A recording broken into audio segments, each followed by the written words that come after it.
నమస్తే, నేను సిరి. తనకు తానే అంటే ఆధ్యాత్మికవేత్త అని చెప్పిన నిత్యానంద స్వామి తన మీద లుక్అవుట్ నోటీస్ కూడా ఉన్నాయి. అయితే తనకు తానే ఒక ఐలాండ్లో యునైటెడ్ స్టేట్స్ ఆఫ్ కైలాష్ అని చెప్పేసి పెట్టేసుకొని అక్కడ ఒక దీవిలో ఉండడం జరిగింది. ఇప్పుడైతే తను మరణించినట్టు కొన్ని వార్తలు కూడా వస్తున్నాయి. అందులో వాస్తవమా కాదనేది కూడా తెలియదు. కానీ ఇప్పుడు అసలైన చర్చ ఏంటంటే, మరి తన ఆస్తులన్నీ ఎవరికి అనే చర్చ అయితే మొదలైంది. మరి దీనికి సంబంధించి కొన్ని వివరాలు మనకు తెలియజేయడానికి మనతో పాటు ఉన్నారు ప్రముఖ సినీ క్రిటిక్ దాసరి విజ్ఞాన్ గారు. నమస్కారం అండి. నిత్యానంద స్వామి మనకి తన బాగా సుపరిచితుడే అన్ని రకాలుగా. తనకు తానే ఆధ్యాత్మిక వేత్త అని చెప్పేసి చాలా వరకు మాట్లాడుతూ ఉంటాడు. ఇంకా ఎన్ని వీడియోస్లలో బయటపడిందో తన భాగవతం అందరికి తెలిసిందే. తన మీద లుక్అవుట్ నోటీసులు కూడా జారీ చేసి ఉంది ప్రభుత్వం. అయితే ఇప్పుడు తను మరణించారు అని చెప్పేసి ఒక వార్త, ఇంకొకటి తన తర్వాత తన ఆస్తులన్నీ ఎవరికైనా చర్చ ఇప్పుడు జరుగుతుంది. మరి తన ఆస్తులు ఎన్ని వేల కోట్లు ఉంటాయి, మరి అది ఎవరికి చెందుతుంది అంటారు? నిత్యానంద అనే ఆయనకి యాక్చువల్గా అతను ఒక స్వామీజీ, చాలామంది భక్తులు ఉన్నారు. ఎలా అయితే ఈషా ఫౌండేషన్కి ఆయన ఉన్నాడు, శ్రీ ఆయన ఉన్నాడు, ఇంకేదో మఠాధిపతి, పీఠాధిపతులు, మఠాధిపతులు, శారదా ధామం, ఇట్లా ఏవేవైతే మన దగ్గర ఉన్నాయో అలా నేను కూడా ఒకడిని అని వచ్చాడు. కానీ ఈయన ఎలా అంటే ఇంచుమించు కొంచెం మరీ చెప్పాలి అంటే బాలసాయిబాబా రేంజ్లో కొంచెం సంపాదించుకున్నాడు. బాలసాయిబాబా ఏంటి, హీఈస్ ఎ గెటప్ ఆఫ్ సత్ సాయిబాబా. కాపీ చేసి నువ్వు సొంతంగా ఏదైనా చేసుకోవచ్చు, ఒకరిని కాపీ చేయొద్దు. ఎవరి ఐడెంటిటీ వాళ్ళకు ఉంటుంది కదా. అలా నిత్యానంద ఒక ఓన్ ఐడెంటిటీ క్రియేట్ చేసుకున్నాడు. ఓన్ ఐడెంటిటీ ఏంటి, వాడు కిరీటం పెట్టుకోవడం, లేకపోతే ఇంకేవో వింత వింత వేషధారణ, డిఫరెంట్ కైండ్ ఆఫ్ థింగ్, ఆ లాంగ్వేజ్, ఇవన్నీ కూడా మనకు అప్పట్లో ఒకటి బాగా ఫేమస్ E=MC², దాన్ని కూడా బాగా ఇది చేశాడు. సరే, వాటెవర్. నిత్యానంద తన వేలో తన్ని తాను భగవంతునిగా ప్రకటించుకొని ఆభరణాలన్నీ ధరించి వాళ్ళకి ఎప్పుడు భక్తులకి ఇట్లా వాళ్ళ అభయహస్తం ఇస్తూ ఉంటాడు.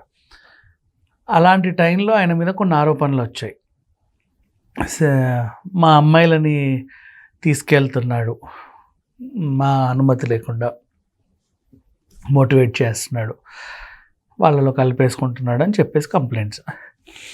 ఆ తర్వాత ఏంటంటే అక్కడ 2-3 మీద ఇలాంటి మళ్ళీ భూ కబ్జా కేసులు ఉండే, ఆశ్రమం పేరుతో కబ్జా చేసేసాడు ఇక్కడ ల్యాండ్ అని చెప్పేసి.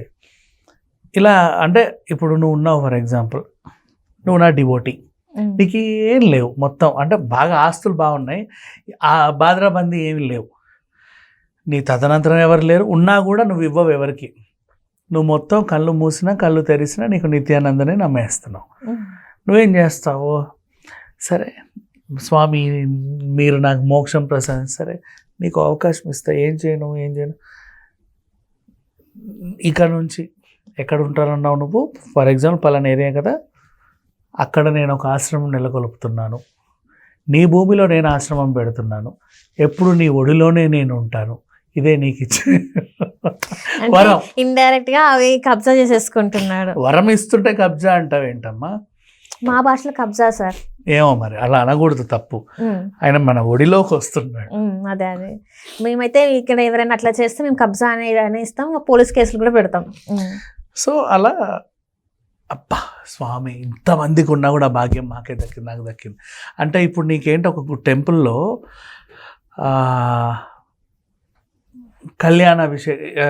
కళ్యాణం జరిపించాలన్నా, పెద్ద అభిషేకం చేయించాలన్నా, అంటే అది హైయెస్ట్ పూజ లాగా, దానికి ఒక అమౌంట్ కూడా ఉంటుంది.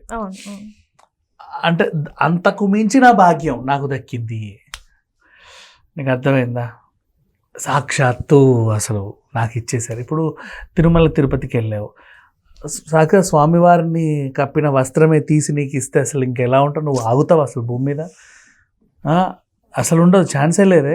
ఇప్పుడు కనకదుర్గమ్మ గారికి కట్టిన శారీని, అమ్మవారికి కట్టి తీసిన శారీని మడతపెట్టి నీకు ఇస్తే ఎలా ఉంటుంది?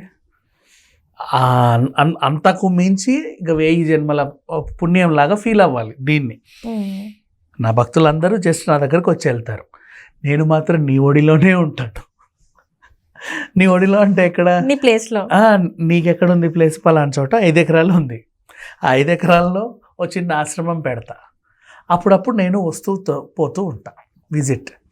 నేను లేనప్పుడు నా విగ్రహానికి పూజలు చేయండి, సంతోషం మామ. ఇవి తర్వాత కబ్జాలు చేశారండి. ఇలా కబ్జా ఎక్కడ చేశారు, ఎవరి ల్యాండ్ కబ్జా, ఎవరైనా కంప్లైంట్ ఇచ్చారా, ల్యాండ్ పిలవండి, పలానా అయిందండి ల్యాండ్, మా తాత అవుతాడు. మా తాత అయితే నాకు సంబంధం, నాకు ఎవరితో ఏం లేదండి, నేను ఈ ఆస్తికి పూర్తిగా హక్కుదారుని నేను ఇష్టపూర్వకంగా నిత్యానందకి ఇచ్చాను, సర్వ హక్కులు ఉన్నాయి నాకు, నేను ఆయన ట్రాన్స్ఫర్ చేశాను. ఎవరు మాట్లాడడం లేదు, వాళ్ళు పాపం సైలెంట్గా వెళ్ళిపోయారు. ఇన్ని ఉన్నాయి. నెక్స్ట్ సరే అని చెప్పేసి అమ్మాయిలు వెళ్తున్నారు కదా, కొంతమంది మోటివేట్ చేసి బయటికి తీసుకెళ్తే అసలు ఏం చేసేవాడు అంటే అక్కడ చేసేవాడు, ఇక్కడ చేసేవాడు, ఇలాంటివన్నీ చెప్పేవారికి అత్యాచారం కేసులు, లైంగిక ఆరోపణల కేసులు అన్నీ పెట్టేశారు. ఇప్పుడు అసలు విషయం, ఈ కేసులన్నీ పెట్టిన తర్వాత ఇక అతని గురించి సెర్చ్ ఆపరేషన్ స్టార్ట్ అయింది. అప్పటి నుంచి కనబడలా. 2019 ఏమైపోయావు నువ్వు అని అడిగితే సచ్ ఎ బ్యూటిఫుల్ ఐడియా వచ్చింది నిత్యానందకి ఎప్పుడో, అది మనకు ఆలస్యంగా తెలిసింది. ఇప్పుడు నీకు 1000 కోట్లు ఇచ్చాను అనుకో, నువ్వేం చేస్తావు? నేనా, తెలియదు. లగ్జరీ హౌస్ కట్టుకోనో లేకపోతే మంచిగా ఉండే, ఇంకా అవసరాలు ఫస్ట్ ఉన్నప్పుడు అన్ని తీర్చేసుకుంటాం. What ever. అన్ని కోట్ల అప్పు ఉందా సిరి?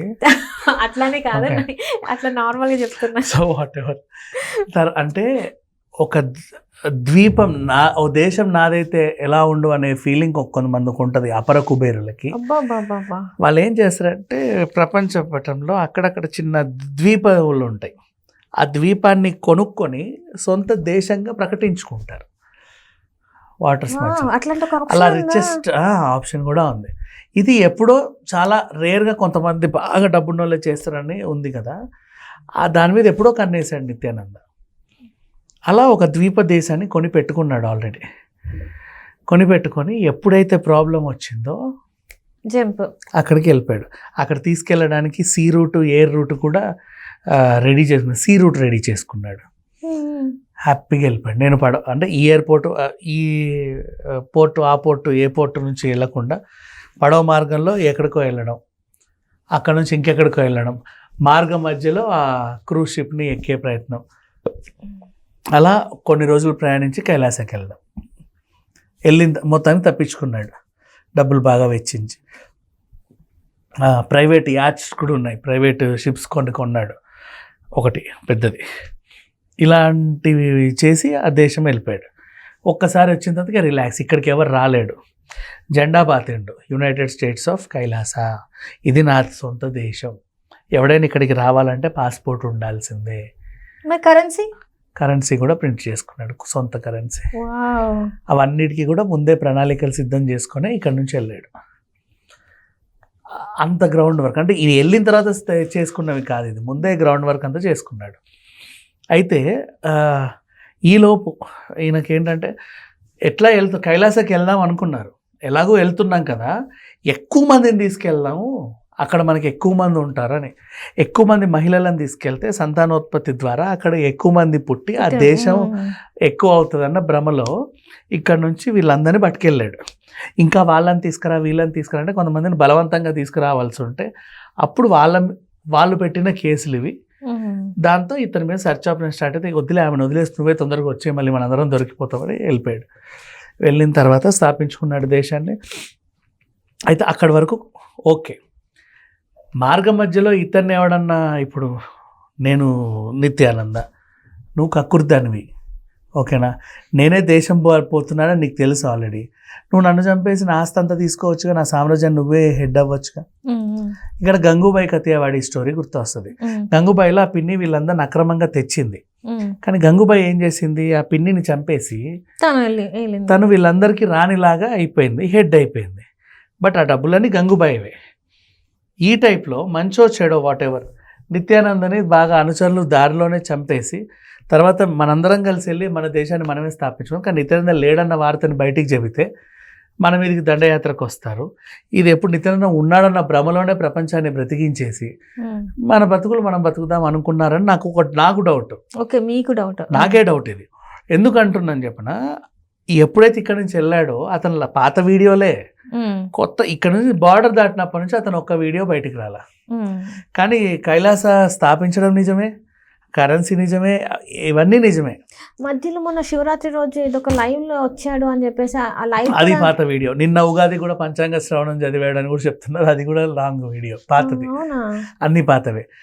అండ్ కైలాస తరఫున అప్పుడప్పుడు కొంత మహిళలు ఐక్యరాజ్య సమితికి వెళ్ళి మాకు గుర్తింపు కావాలని అడిగారు. వాళ్ళు తరిమేస్తే మళ్ళీ వచ్చేసారు, ఇట్లాంటి వాటికి మీరు రావద్దని.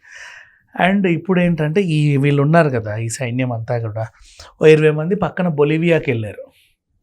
బొలివియాకి సంబంధించి కొన్ని వేల కిలోమీటర్ల ల్యాండ్, ఎకరాల ల్యాండ్. అది ఎట్లా అంటే మనకి ఏజెన్సీ ఏరియా, ట్రైబల్ ఏరియా. అక్కడో చిన్నూరు ఉంటుంది. వాళ్ళందరూ జంతువులను వాటి వేటాడి బతుకుతూ ఉంటారు. ఉన్నామా లేదా చాలు, మాకు అంత వనరులు ఉండవు. వాళ్ళ దగ్గరికి వెళ్ళి 1000 ఏళ్ళకి ఈ ల్యాండ్ అంతా మేము తీసుకొని ఊరికి దత్తత తీసుకుంటున్నాము, మీకు మంచి చేస్తాము, ఇదిగో కాలు బాలేదా, ఇదిగో డబ్బులు, ఇదిగో నీకు వైద్యం చేస్తున్నా, మీరు చచ్చేంత వరకు మీకు ఏం కావాలని నన్ను అడగొచ్చు, నేనే మీకు రాజుని అని ప్రకటించుకున్నారు ఆ 20 మంది. వాళ్ళేమో బ్లైండ్గా సంతకాలు పెట్టేశారు.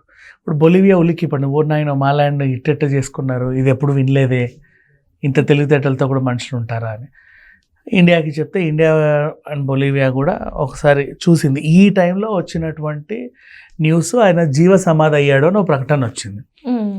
అది నిన్న వచ్చింది. అది ఏప్రిల్ ఫుల్ అనుకున్నారు అందరూ. ఇప్పుడు కైలాస ఒక స్టేట్మెంట్ ఇచ్చి, లేదు నిత్యానంద బాగానే ఉన్నాడు, చక్కగా ఉన్నాడు, నిన్న కూడా ఉగాదికి బాగా సెలబ్రేట్ చేసుకున్నాం మేము, ఇదిగోండి ఫోటో అని. ఆయన మొత్తం ఏదో లైక్ వెంకటేశ్వర స్వామి లాగా 7 స్వామి ఒక దివ్య అవతారంలో కూర్చుని ఉన్నాడు. అది కూడా ఫ్యాబ్రికేటెడే. బట్ వీళ్ళు చెప్పేది నిజమా కాదా తెలియదు. సరే, ఇది ఏమైనప్పటికీ నిజంగా ఉన్నాడో లేదో అనుకుందాం. ఒకవేళ లేకపోతే ఈయనకి తిరువన్నమలైలో, ఇంకా ఉడిది, ఇంకా అహ్మదాబాద్, ఇవన్నిట్లోనూ కొన్ని 41 చోట్లలో ఇతనికి సంబంధించిన ఆశ్రమాలు ఉన్నాయి. అంటే నీ ఒడిలో ఉన్న ఆశ్రమాలు. ఈ ఒడిలో ఉన్న ఆశ్రమాలన్నీ కూడా ఆయనవే, ఎందుకంటే హక్కుదారులు ఆయన పేరున రాశారు. అవును. సో అది ఆయనవే. ఇవన్నీ చూస్తే కొన్ని వేల కోట్లు.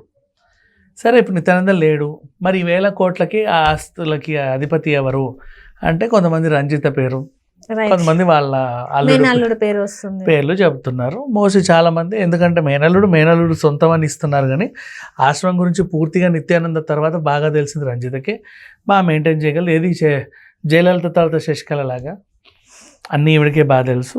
So she can only maintain అంటున్నారు. నిజమో కాదో చూడాలి. అంటే ఇక్కడ ఇప్పుడు నిత్యానంద చనిపోయారు లేకపోతే బతుకుందన్నది అయితే క్లారిటీ అయితే లేదు నాకైతే. నేను యాక్చువల్గా 3 years బిఫోర్ దీని మీద వీడియో చేశారు, బాగా వైరల్ అయితే వాళ్ళ టీం వచ్చి తీయించేసింది.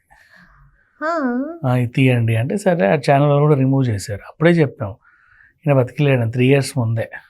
అప్పుడు మధ్యలో ఒకసారి హెల్త్ ఇష్యూస్ వచ్చినాయని కూడా కొన్ని వార్తలు విన్నాం. సో దీన్ని బట్టి చూస్తే ఎక్కడో ఒక దగ్గర కనెక్టింగ్ పాయింట్స్ ఉన్నాయి కాబట్టి మేబీ ఆయన ఉన్నారా లేదనేది ఇప్పుడు ఒక సస్పెన్స్. సో వాళ్ళు వచ్చి ఒకవేళ వాళ్ళు దీని గురించి ఏమైనా చెప్తే, మనం మాట్లాడినా కూడా వీడియో తీసేయండి అని చెప్తున్నారు అంతే. సో చూద్దాం మరి ఏం జరుగుతుందో నెక్స్ట్ ఈ వీడియో బయటికి అంటే రిలీజ్ అయిన తర్వాత ఏం జరుగుతుందో అనేది అయితే చూద్దాం. Right, thank you so much అండి.